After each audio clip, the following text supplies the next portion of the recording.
Hello mga kabibig! Welcome back sa ating bagong YouTube channel. Ito ang pinakamaingay na YouTuber sa balat ng YouTube. Ako si Kabibig, maglabag-labag na tayo with evidence. So eto na kabibig. Senator Risa Hontiveros Inocente, walang kasalanan.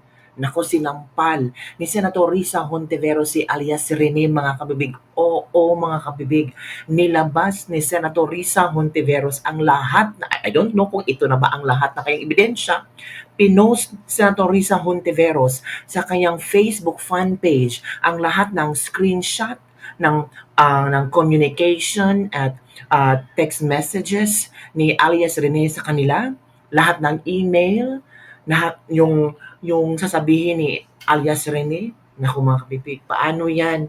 Ano kayang isasagot ni alias Rene? Last time, after nag-press con si Senator Risa Hontiveros, ay sinagot ito ni alias Rene at sinabi niyang hindi siya kinidnap, hindi siya binayaran ng KOJC, at lalo pang hindi siya itinago sa Glory Mountain. Sabi pa ni alias Rene, kung maglabasan ng ebidensya, maglalabas din siya ng ebidensya. Ngayon, nag-post ng Senator Risa Hontiveros ng maraming ebidensya na talagang si alias Rene ang unang lumapit di umano kina Senator Risa Hontiveros dahil dito sa mga screenshot, dahil sa mga emails na natatanggap nila. So heto kabibig, i-share ko sa inyo kabibig ha. Pinost ito ni Senator Risa Hontiveros mga kabibig sa kanyang Facebook fan page. Wait mo na kabibig ha, nasaan ba ito? Ito kabibig. Ito ang pinost ni Senator Risa Hontiveros. Lapagan, lapagan ng resibo. Check natin, hanapin natin yan. Nandiyan yan. Ito na, di ba? Ito na. Sabi ni Senator Risa Hontiveros, lakihan natin para kitang-kita kabibig.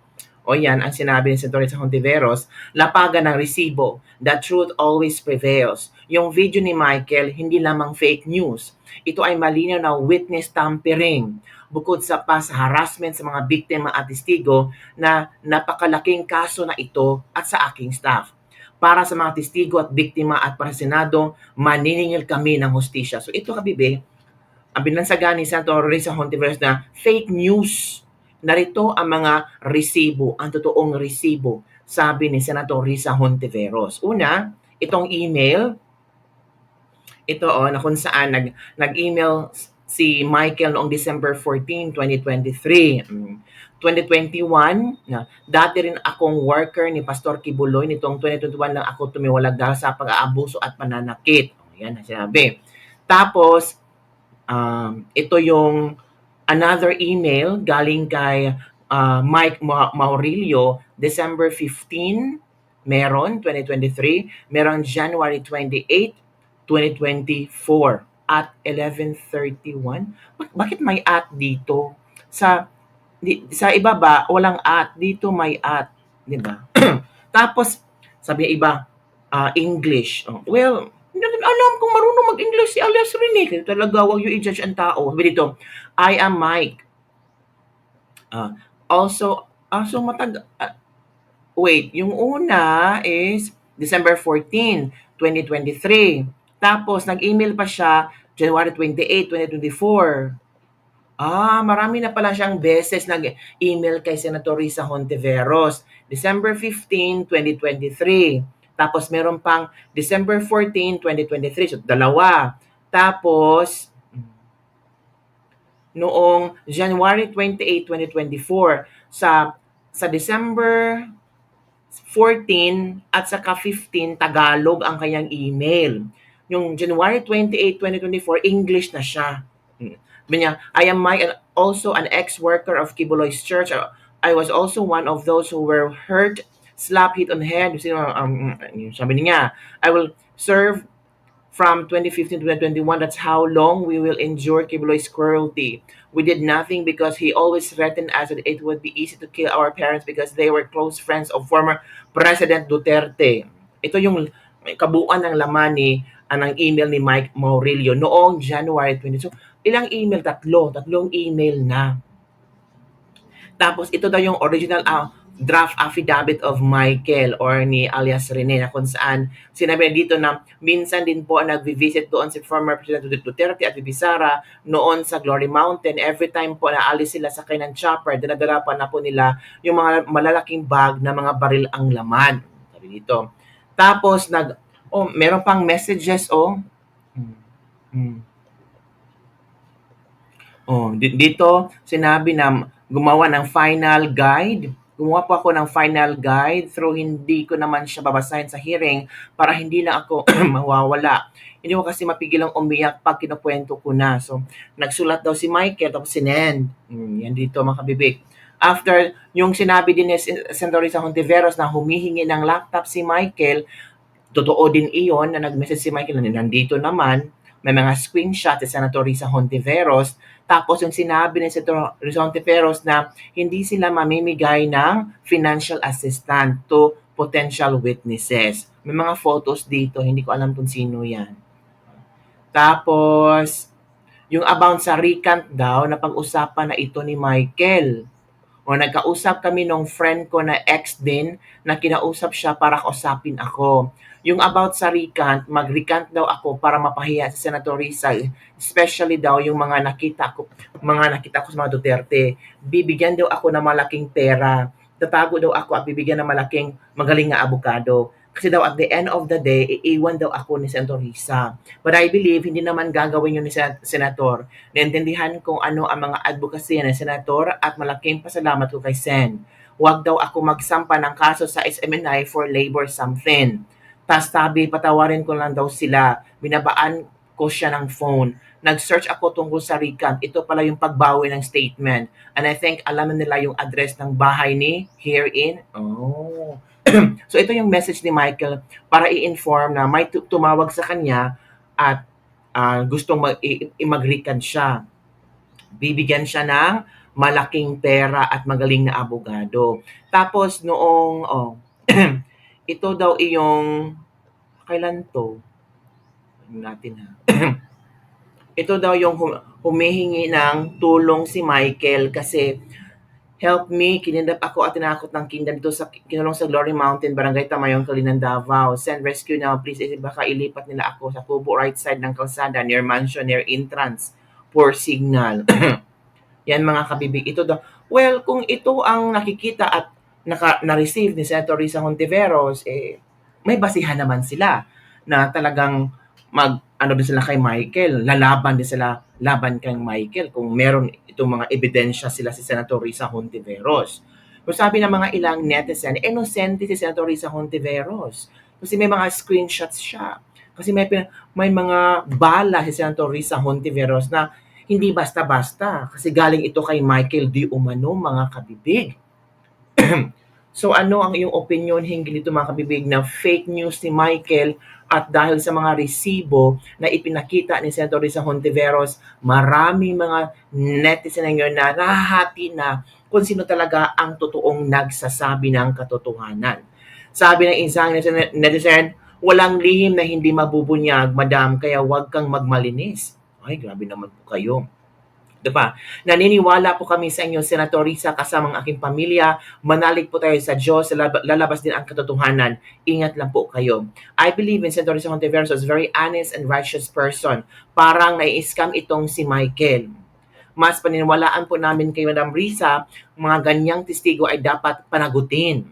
Lapagan ng resibo, but di nag-isip yung kabila na may resibong hawak si Senator Risa. Halatado na di nag-iisip. Oy. Sabi ng mga netizen. Pekeng resibo, sabi ni Vilma Bacos, sabi ng isang netizen. Si Senator Risa lamang ang makapagbigay ng totoo at konkretong resibo, lapagan na. Sabihin natin siya nag-reach out, ikaw na senadora, in-exploit mo ang chance, lumang storya na yan, Risa from the Lion McHenry.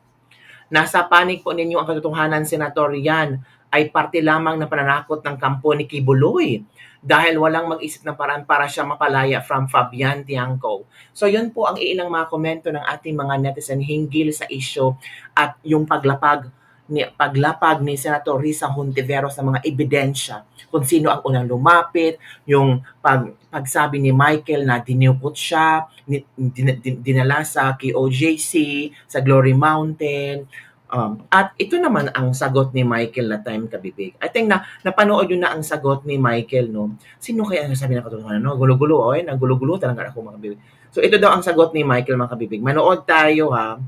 Sa paglapag ni Senator Risa Hontiveros, may sagot si Michael. Ako po si Michael Maurilio, si alias Rene.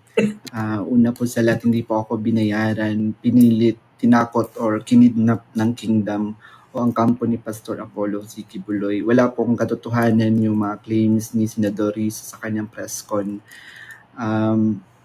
Wala po ako sa pader ng kingdom. 2019 pa po ako huling nakapunta ng Glory Mountain. Ito lamang ay pamamaraan ni Senador Risa upang ako ay makuha ulit at patahimikin. Kusa po akong lumabas upang sabihin yung katotohanan. Handa po akong maglabas ng mga ebidensya, kaukulang ebidensya, papatunay na si Senador Risa ang pasimuno sa mga paninira kay Pastor Apollo Kibuloy. At handa po akong sa anumang mga legal na proseso. Senador Risa, hindi ako nag-text ng anuman sa'yo. Wag mo na akong gamitin sa mga kasinungalingan mo. Kaya nga nasusuka ako sa'yo. Titindigan ko yung mga sinabi ko sa video na ginawa ko.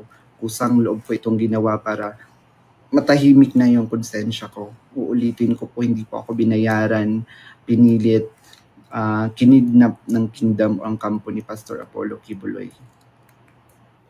So yun kabibig ang statement ni Michael Maurilio or alias Rene. Pero itong screenshot na itong screenshot na pinapakita ni Senator Risa Hontiveros, 'di ba? Itong hi Michael, can you please check? Tapos ito help me. Kinidnap ako at tinakot ng kingdom. Dito ako kinulong sa Glory Mountain, Barangay Tamayong, Kalinan, Davao. Send rescue please. ASAP baka ilipat nila ako sa kubo right side ng kalsada near mansion, near entrance, poor signal. Help me please and send rescue now. Very scared and tired. Ooh. Kung hindi si Michael ang nag-send ito, sino? Hindi naman pwedeng mag-ano sila sa Senator Risa Hontiveros, gawa-gawa lang. Di ba? Tingnan nyo naman, May 12, tapos Sunday, 19:20, alas 7:27. Monday, send rescue now, very scared. So, yung Sunday, nakidnap na siya. Monday, nakidnap pa rin siya, pero hawak pa niya ang phone niya. Diba? Kung ako si Senator Risa Hontiveros, magtataka talaga ako. Diba? Na ito ang nangyari kay Michael. Bakit ano nangyari sa kanya? Yung mga kabibig. So, sino kaya ang nagsasabi ng katotohanan, no? May mga ebidensya naman sa Senator Risa Hontiveros. Huwag naman nating disregard, discredit ang mga nilapag ni Senator Risa Hontiveros ng mga ebidensya. Hawak din nila ito, mga kabibig. Diba? So ano ang inyong komento hinggil dito? Itong mga ebidensya ni Michael. Mahirap din usigin si Michael. Baka nanganganib ang buhay ng pamilya niya na hawak nila Kibuloy. Better the PNP should handle this. Kinidnap si Michael pero nakapag-text ang galing. Sabi na isang netizen. Ito pa, paano siya nakidnap ang nakapag-text? Di ba nasa protection niya ni Risa? Witness nila yan from Roms Ezekiel Gumapak. Baka ano ba, nasa protection ba ni Senator Risa Hontiveros? Bakit siya nakidnap kung nasa protection sila ni Senator Risa Hontiveros? Diba? Yun din ang tanong ko. Lumabas na ba si Michael under sa protection ni Senator Risa Hontiveros after ng hearing? So, biglang laya na lang sila. So, may pagkakataon, nakidnap, baka, nakidnap siya. Ito paano siya nakidnap at nakapag-text? Parang kasalanan pa nila ang nag-text si Michael. Matitrace naman po yung number. Kaya nga pre, baka di bawal ang cellphone. Kaya nga kwento, dyan magaling si Risa. Ayusin yung script nyo, baka sumabit from Lance Nucom. Yung mga DDS dito, Diyos ko po, ang mahaba, ang bubulok at ang bobo. Ito pa. Sana talaga sanay talaga si Risa sa kasinungalingan, magaling gagawa ng kwento, dapat siguro sa comics ito, eh. Hindi pa natin alam ang totoo ha. So sana, sabi ng ilan, sana magkaroon ng hearing hinggil dito para malaman talaga ang totoo. And I'm sure itong si Alice Rene, kung iimbitahan sa Senado, darating naman to. Kasi hindi na siya nakatakip ng mukha. So matapang na siya. Handa na niyang harapin si Senador Risa Hontiveros. Sinabi naman niya na meron siyang magaling na abogado, handa siyang harapin, ilatag ang mga ebidensya. Kung ganon, latagan ng ebidensya, dapat magkaroon ng hearing mga kabibig, di ba?